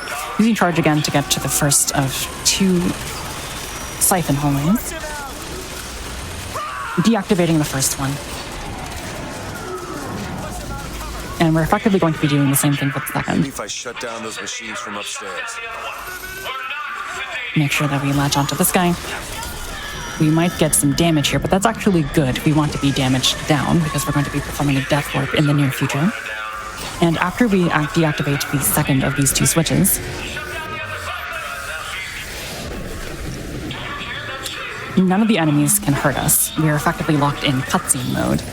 There is one problem, though. We cannot jump in this hallway. You can, you're not physically restricted from jumping. However, there is the ever so slightly small chance that when you do, you clip through the floor endlessly and you have to just start over. Obviously, we would like to avoid that, so even though there's a potential to save a little bit of time by jumping down the hallway, it is simply not worth losing your entire run because you want to just be a little bit faster. I know that I am the ultimate advocate for saving as much time as you can in a video game, but if the consequences for that are losing your entire run and it saves about maybe less than a second, I don't think that's a worthy trade-off. I can't believe that you fall through the floor endlessly there. Like, what happens? Yeah, so when you fall through the floor, you are treated to the skybox. There's a little bit of anti-aliasing and you just see the skybox as you fall all the way to the ground. It's a little bit, it's funny that you mentioned that though. The first time that I saw this, I asked myself, why is there ground? Why did they bother drawing like a city on the bottom? There's no way that you would see that. Is this like an Easter egg, like a hidden Easter egg that they just drew the surface level? It's not, unfortunately. There is one time where you can see the ground, and that's when you are activating the Songbird cutscene where Elizabeth gets whisked away. If you look down through the dark clouds, you can see the surface just a little bit. Gotta find the prophet. Alright, let's actually pick up this little bit of salt. It's not that I really need it, but this is a showcase. We might as well be... I've been here for a while. Long enough. Got a lock here. That won't take but a minute. safe and comfortable. All done. Alright, so coming up is a bunch of fights against a bunch of different enemies. Obviously, that's what happened.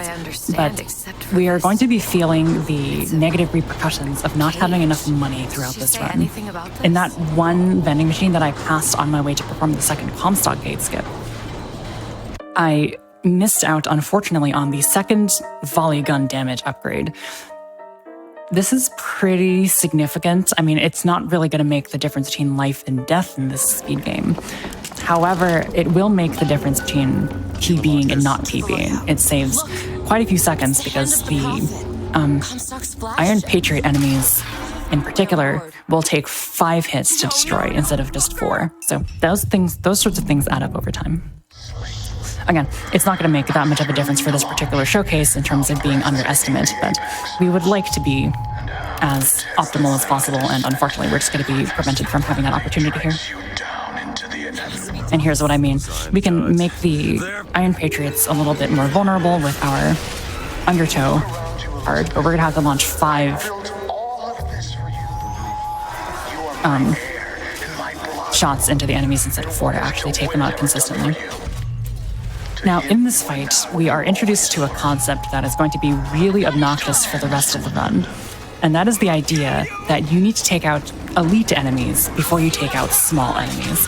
If you don't do that, and you take out the small enemies before the elite enemies, there are generally some consequences that can take place, that can take form of having certain things not activate on time, or in the worst case scenario, it puts you in a loop of enemies until the end, until you actually take out those elite enemies. So whenever possible from here on out, we're going to be taking out enemies that have a higher amount of health and can do more damage first, before we deal with the small grunts, because we do not want to incur those consequences.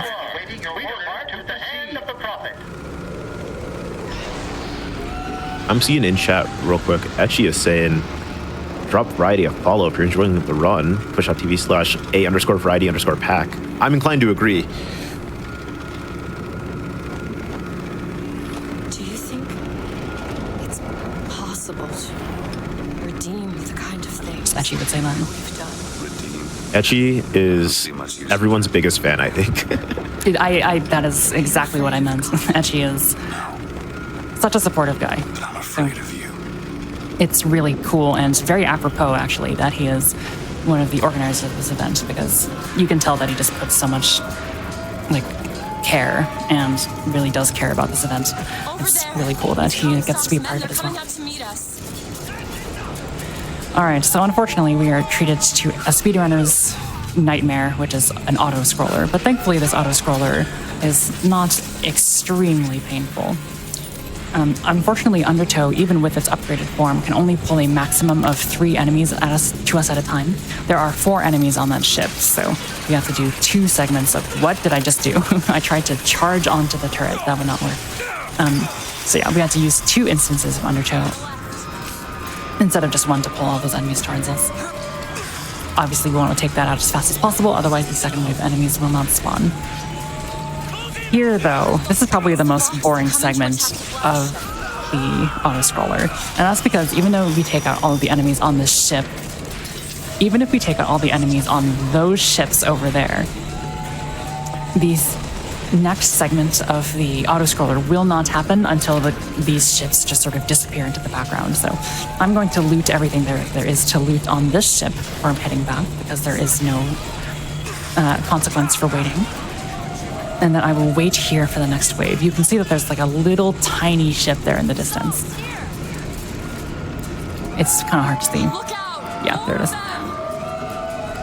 There are thankfully 6 enemies on this ship, which, as you are likely privy to, is divisible by 3, so 2 Undertow shots should take them out nice. We will oblige Elizabeth in taking the assault. And then we'll be met with one final wave, which is 3 flying turrets and 5 enemies on this remaining ship. Thankfully, the flying ship takes long enough to get over here to where we can take out the turrets and not have to feel like we're losing time by not taking out the enemies in a proper manner, or at least in a proper time frame. Jump down here. We want to make sure that we take out the enemies with a gun instead of pushing them off with Undertow. The reason for that is because enemies will take a little bit of time to die or despawn once they are pushed off. So by killing them instantly, we can activate the next cutscene instantly. This is in your pocketbook. I won't abandon you. You wouldn't, would you? Look, there's skylines all over the surface of the flagship. They're covered with those motorized Patriot pods. Well, that must be where they're All right, this segment here I wouldn't is, go near those lines while those pods involves are a in place. lot of charge to prevent us from having to go inside the ship to traverse it. We can charge over that gap there, traverse over here with another thing, with another charge. I shouldn't say the word thing.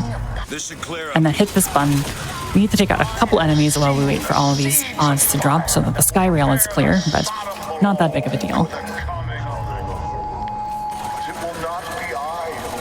There is one more charge that we can do here to save a little bit of time. It actually saves quite a bit of time, upwards to like 5 seconds, but it is a little bit RNG dependent and is very difficult even when the RNG is working in your favor. Let's see if I can get it here.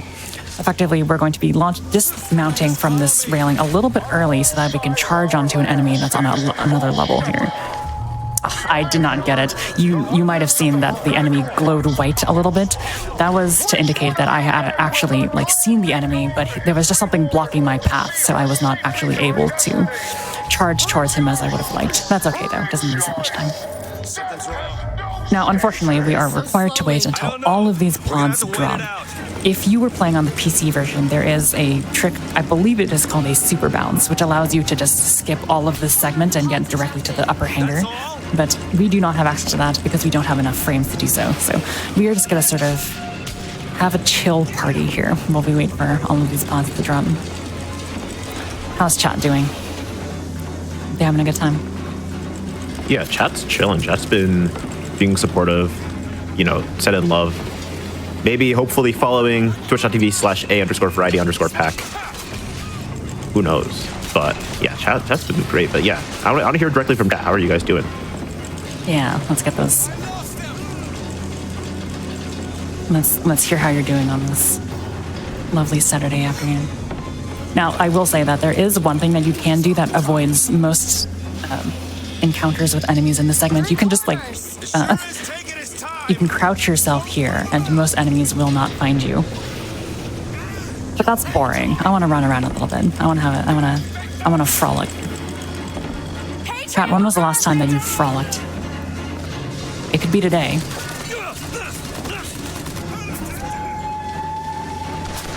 I personally frolic whenever I go outside. Like I go to the mall, and then I frolic around the mall, and that's how I live my best life. That does sound like a pretty good time. All right, we have made our way to the engineering deck, and we're going to be using charge again. I can't stress how cool this run would be if we had charge from the very beginning, because it just allows for such cool movement things. But it prevents us from having to do this fight, as well as just prevents us from having to encounter the handyman that we just saw there. By using 2 charges across the upper structures of this area, we are just allowed to skip everything and make our way to the final segment of this game, which is the final fight. We are already there.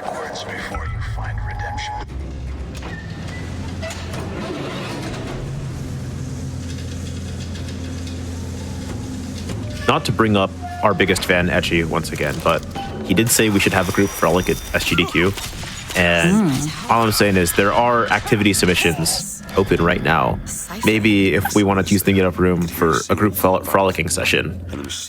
Who knows? I'm not the one who decides that, I'll say. They were draining. That's a great idea. Maybe that's why I can't. Can't what? When I was little, I used to be able not just to open tears, but I could create new ones. To anywhere I but in the tower.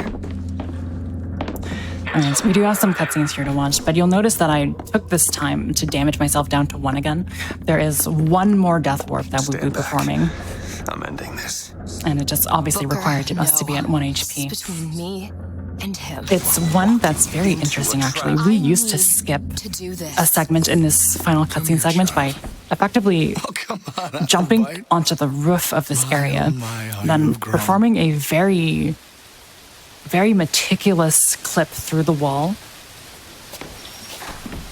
Tell me. Excuse me. Okay. What A am clip through the I? wall into this area. What that would do is it would re-render Comstock's model to have the injury on his head that we're going to give him in a couple seconds. And it would also allow us to skip this long cutscene that we had in the introductory section of this game, of this area.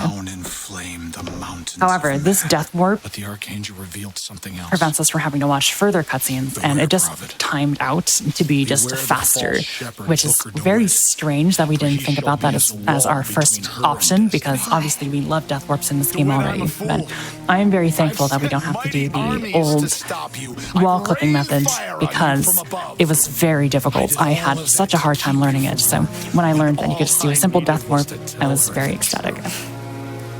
Ask him, child. Ask him what happened to your finger. Ask DeWitt. She's your daughter, you son of a bitch, and you abandoned her! Was it worth it? Huh? Did you get what you wanted? Booker. Tell me! Booker! Tell me! Alright, so coming up is the final fight of the game. It is... You lock her up for her whole life! Obviously, there's really no chance of me meeting the fail condition of the fight, which is that your ship's health is depleted to 0 and you lose and have to do it again. There's no real threat of that happening, especially since we're playing on the easy difficulty. However, the main threat is that if we want to do this in the optimal way, we really have one chance. Otherwise, we're just going to be left flailing and trying to sort of pick up the scraps. What we're going to be wanting to do is kill enemies and take out ships with Songbird in a very particular and I have no idea what he was talking about. prescribed order. This means that we can sort of activate the cycles of this fight as fast as possible without having to wait for a ton of other events to happen. We can just get it done immediately. This is also the segment where that thing that I mentioned about having to take out elite enemies first really comes into play. If we take out the smaller grunt enemies first before a section of or a group of bigger enemies, these smaller enemies will keep respawning over and over again. Obviously, this is slow, so we need to be very, very careful with who we undertow towards us first. We have to sing to him. Sing to who? Elizabeth, stop it! Also, I just wanted to mention that I didn't think that we were already like getting this close to the end, and then I looked at the timer, and then I realized now that we're close to the end, but like this run has just been going by so quickly.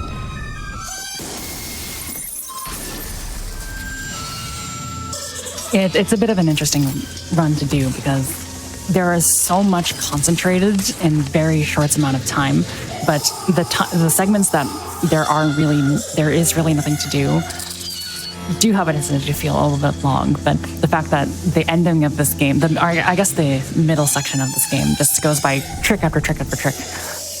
It makes you see the fact that you're in a party and you're like, okay, we have about an hour left, but no, it's really just like 30 minutes left till the end. All right, here we go. Because this is so particular, I'm going to narrate exactly what I'm doing here. We're going to take 3 enemies here for the first time. Make sure to take the big enemy first. Reload as we wait for this prompt to come up that tells us that Songbird exists. There's going to be a ship that comes to my left there, so I'm going to be taking these salts so that Elizabeth does not feel inclined to hand us salts later.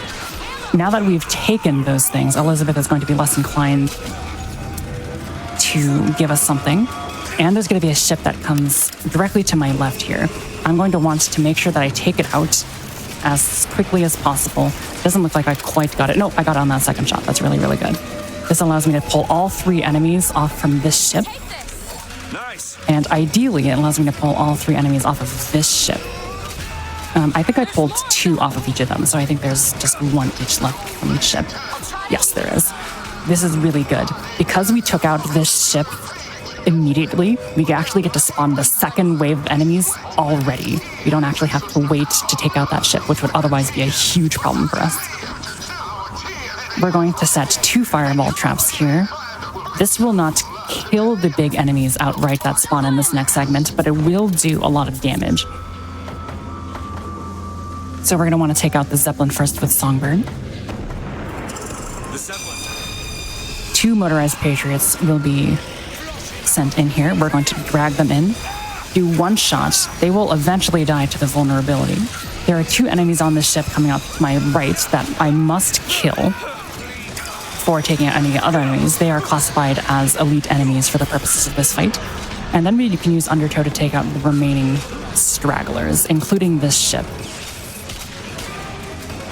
Very, very good. You'll see because we took out the Iron Patriots before any of the other smaller enemies that we are not required to see any... we are not going to be forced to see any reinforcements arrive. We are now going to take out 2 Zeppelins instead of just 1. We're going to do one of them manually, and we're going to do one of them with the Songbird thing that we just did. I'm actually a little bit scared. I have very, very low health. I might actually die here. I did die here. Again, I am not necessarily threatened by meeting the lose condition of this fight, but that does obviously lose us at the time. Not too big of a deal, though.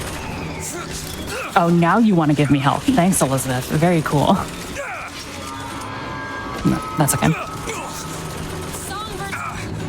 Songbird is ready, but I'm actually disinclined from activating Songbird to take out that one warship over there right now, because I want to make sure that no enemies can respawn in the amount of time that I take to destroy this first ship to the second. Make sure that we have Undertow ready, take out the big ship with Songbird, and we will not be using Songbird again. And here's that last instance of taking out the elite enemies. We want to make sure that we take out all of the Iron Patriots first before we take out all of the smaller enemies. Otherwise, there will be reinforcements of the smaller enemies until the end of time, essentially. There's that. Hopefully all we have left are small enemies. I am damaged. Is there a big enemy that I just didn't see? Nope. Oh, there is. That can happen sometimes. That's very obnoxious. All right, there we go. Once the health bar of the ship and the Songbird prompt go away, you know that you've completed the fight. That was a fairly decent fight. I'm very glad that I got the first segment of it, but dying in the second round is, again, not a run, not like a showcase ender, but it's definitely a run ender. That definitely loses quite a bit of time. Well, that didn't work out so bad. Thankfully, this transition to this cutscene happened very quickly. We do not yet know what causes this cutscene to activate. So there have been times where I've been on PB pace, and the cutscene just did not activate, meaning that I lost my PB because of some random chance. Not exactly my favorite experience of all time, but I think it has something to do with how you're positioned and where Elizabeth's positioned, but it's not too big of a deal. Like I said before, you generally want to make sure that you're looking at a character's head or neck when you activate the cutscene, and that is, yet again, one of those areas and those times. I ask a hard-hitting question. What's that? Would you prefer this cutscene not activating, like losing a PB run, or the one enemy who like despawns but like keeps aggro, so you have to like restart the fight to lose a run? Oh, absolutely, I would prefer this. Ooh, that's not, wait, hold on. I am now reconsidering, because this is right at the very end, which makes it so much worse. Yeah, this is a hard-hitting question. So I guess the question becomes, is temporality of the run ending glitch more important than how much time loss I can actually incur? That's a good question. I'm going to switch my answer. I think that losing the run right here to just a cutscene not activating properly would be more devastating. It would be less annoying, but more devastating, if that makes any sense. No, yeah, because it's just like a different experience, but it's like neither are your fault. So it's like, yeah, exactly. What is this place? That's one of my least favorite things that happens when I speedrun games is I am 100% okay if a game breaks while I'm trying to break it, right? I can't really be mad at that because I'm prompting the game to not function in the way that it normally behaves. However, if I'm just playing the game in a very normal way, even if it is a little bit faster than your average player, and the game decides to break when I do that, that's when I get a little bit annoyed. I feel like that should be circumventable. Probably gonna regret this. Chat, I want to hear your answers too. Like, 1 for the cutscene, 2 for the enemy. I'm like super curious now about how everyone thinks about this.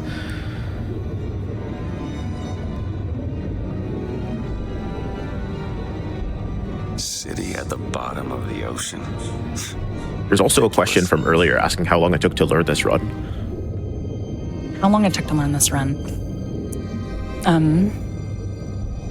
By which I'm going to assume that they mean how long did it take me for me to get a satisfying, completed run of this game. And honestly, the answer is not that long. There are obviously very momentous skips in this game. However, they don't exactly... They're not they're few and far between. So all you really need to learn is 6 tricks. Obviously, you need to learn good fights and movement, but those can come later. If you just want to complete a run of this game, it will not take a significant amount of time. To do it well, obviously, anything takes a lot of time. But just to complete a run of this game, it did not take me that long.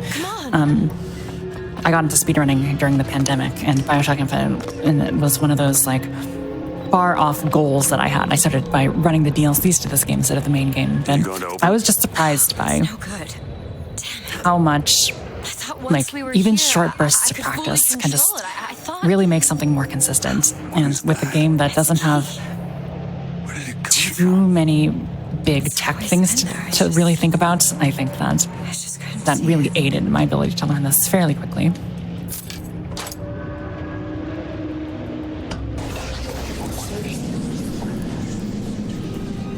All right, so I regret to inform you that we are in what we call the walking simulator portion of this game.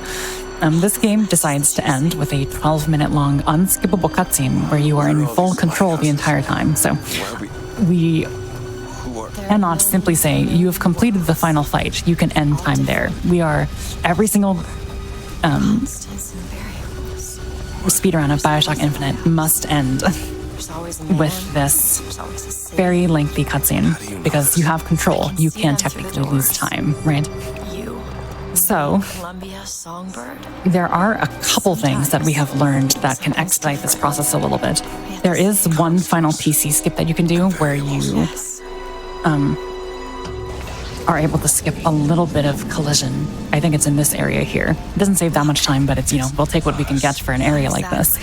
The other is a gear called Fleet Feet. The only real reason that we get Fleet Feet is literally for the end of the game, and maybe 1 or 2 segments throughout the rest. Excuse me. What Fleet Feet allows you to do is maintain your movement speed when you are strafing or moving backwards.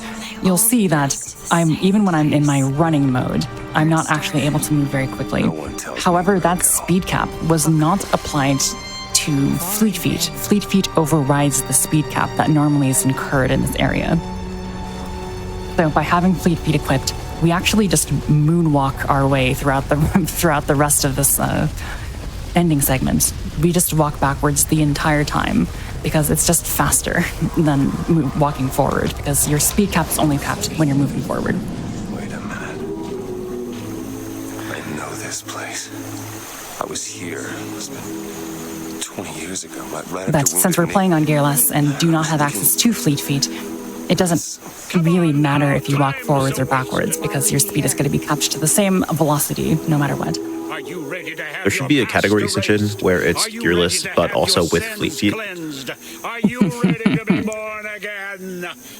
Fleet Feet is a gear that is significantly less painful to try to get. Fleet Feet is a DLC gear, and you might remember at the very beginning of this run, there was a room with 5 infusions and a bunch of gears that it did not pick up.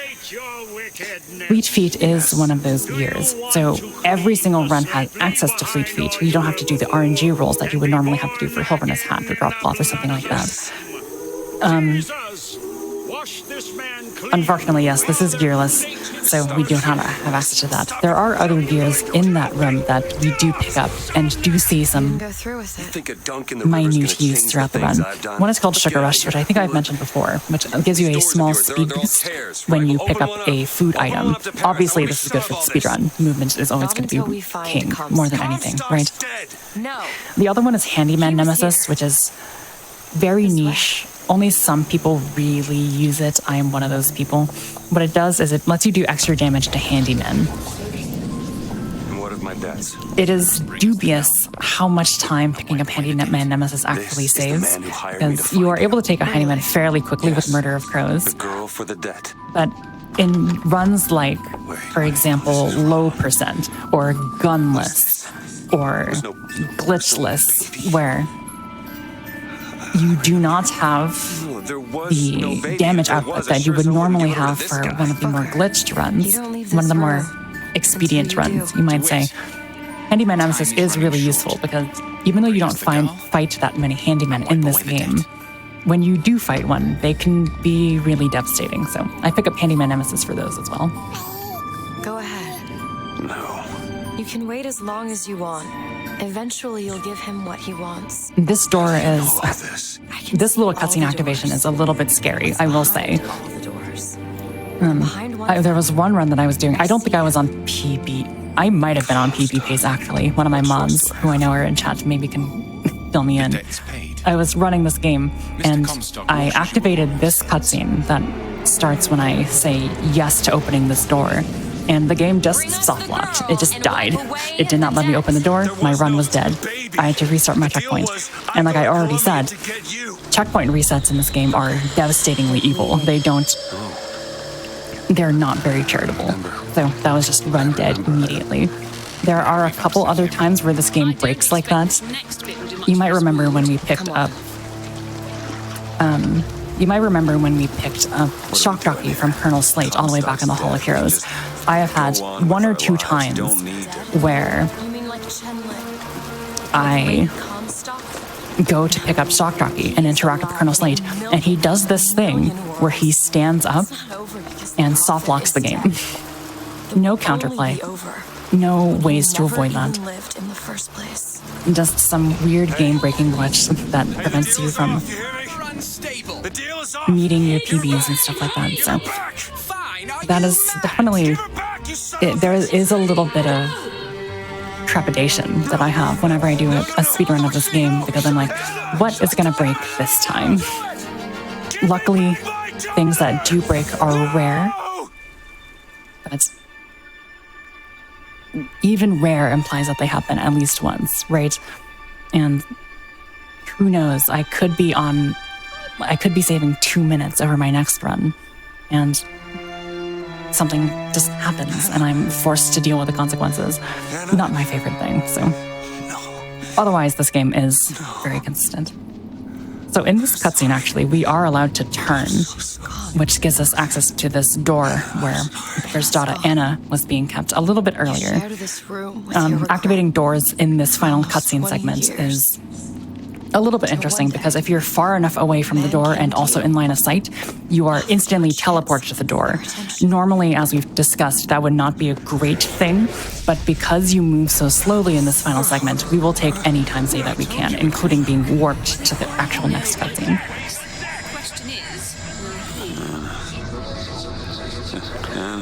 Alright, so effectively we have learned that Booker is Comstock from a different dimension, and that Anna is Elizabeth, and Booker is trying to rescue Anna, who he calls Elizabeth, and the phrase, bring us the girl and wipe away the debt, transferred from Anna to Elizabeth as well, and Booker is going through some mind problems right now as he tries to reconcile multiple dimensions at once. But normally I would take this time when we're doing the final cutscene segment to explain the plot of this game, since I think a lot of people don't like it or are confused by it, which is totally fair, by the way. But thankfully we had other things to talk about this time. Booker, wake up. This is where it started. I sold you. Alright, so we are actually coming up on time here. When we head up to the top of the lighthouse, we will hit Y on the door, and as soon as we do that, that will be time. I will count you down from 5. And this is one of those times where Fleet Feet does come in handy. We actually do walk backwards up these stairs, because Elizabeth doesn't override our ability to do it. She is silent throughout this entire segment. But again, we don't have access to that, so front-facing Booker it is.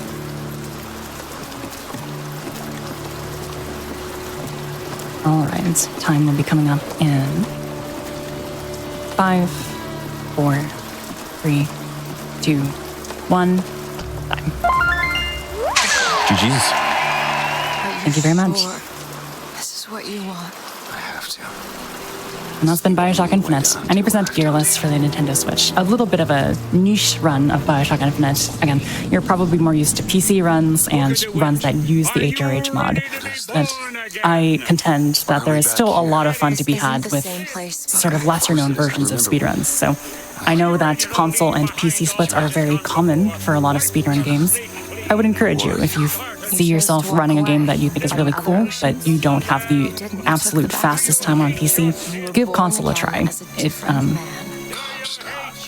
It may not be as fast or as skip heavy, but you will almost always have a good time if it's a game that you really like, regardless. The choice is made before you are reborn. Yeah, and where can everyone find you?